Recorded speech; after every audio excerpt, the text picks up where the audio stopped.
ब्रह्मा विष्णू आणि महेश्वर सामोरी बसले, मला हे दत्तगुरु दिसले ची श्री दत्तात्रयांचे भजन गात वणी येथे श्री दत्त जयंती विविध धार्मिक कार्यक्रमांनी उत्साहात साजरी करण्यात आली आहे.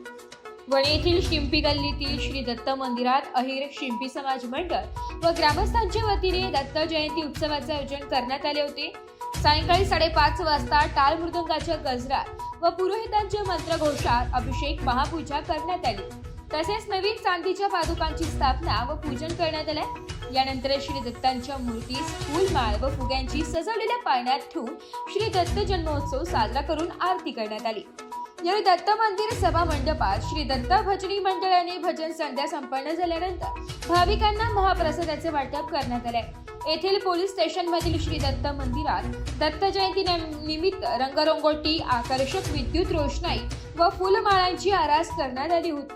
सकाळी श्री दत्त मूर्तीवर अभिषेक महापूजा संपन्न होऊन सत्यनारायण पूजेचे आयोजन करण्यात आले होते. यानंतर भाविकांना महाप्रसादाचे वाटप करण्यात आले. सप्तशृंगी गडावरील मंदिर पायऱ्यांवरील दत्त मंदिरातही दत्त जन्मोत्सव साजरा करण्यात आला. सर्वच ठिकाणी भाविकांनी पूजा विधी व दर्शनासाठी गर्दी केली होती. एस मराठी न्यूज साठी तालुका प्रतिनिधी सौरभ पाटोळे, वणी.